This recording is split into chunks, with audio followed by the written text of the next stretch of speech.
Hello, my name is Studios and welcome back to my channel. Today we are back doing behind the scenes, and I've just realised I've clapped right in front of the camera, so that's right in front of this microphone, so that's gonna sound awful. You might be wondering what is up with this, because this is a whole new way of filming. Basically, I bought a mic stand, and I wanted to see how well it would work, and whether you like this kind of setup instead of me standing up and looking like a bit of an idiot, because I tend to dance around. And I think that can be a little bit distracting. And I get distracted myself if I'm dancing around. But sitting down, I might be able to actually focus on what I want to talk about. So this time on Behind the Scenes, we're going to be taking a look at a breakdown of my Tardis, because I have literally blown it up this week in visual effects stuff. I've been using explosions and things. I'm going to show you how it has all been done. So last week, we did things such as fading effects, and how I did them, and how I kind of copied layers and then layered them on top. So, right, let me try and explain that better than how I just did. For the characters, I would take them out, cut them out, and then fade them in and out of the background, because they normally wouldn't be there. But then they were on another shot, okay? Or I would take elements such as the Tardis console and apply that to a different shot when I noticed that the console was actually different and it shouldn't have been. It's the same kind of thing here. It's all very complicated. Go and check it. It's not actually that complicated. I was able to manage to understand it. But what you should go and do is check out the video that will be linked up above somewhere. This mic is a little bit annoying because I'm having to work out where my head is more often. Now that you've watched last fortnight's video, this is what I'm doing this time. So what I'm doing is I'm taking elements such as the Tardis console, I'm cutting them out, but I'm cutting them out very closely this time, and then I am applying stock explosions which you can get off the internet. Some of them are free, some of them you do have to pay for, and you can apply them over. You can basically all types of stuff. If you search for it, it will probably be there. You know, sparks, smoke, fog, all of that is there.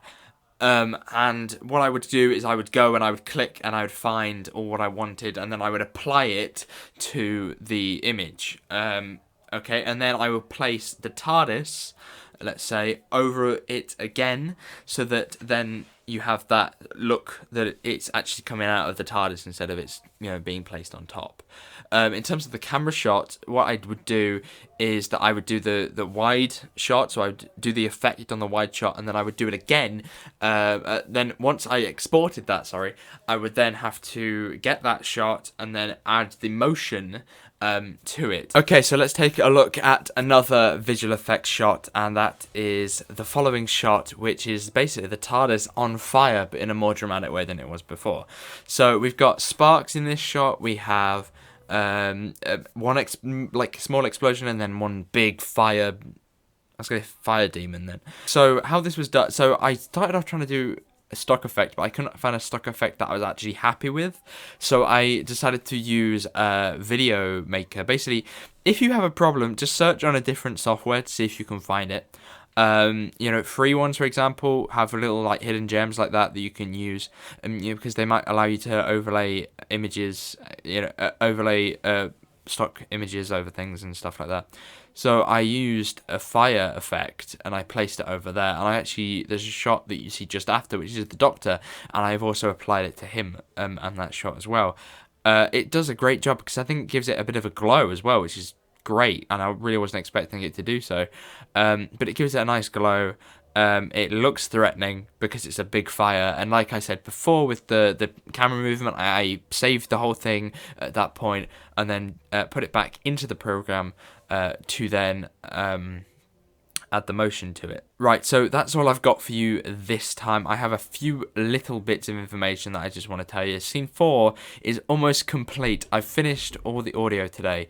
I had to redo a few bits, hence I had the mic out, so I wanted to try and, you know, this new way of filming stuff. I have noticed that there's a wire in the corner, and I haven't got rid of it. And no, I have not made my bed. The next stage for me, but won't be covered in behind the scenes, is to line them all up with the images which have already been done. All effects and all that for that scene have already been done, so that it's just putting it together, and then adding the music, adding the sound effects, all that.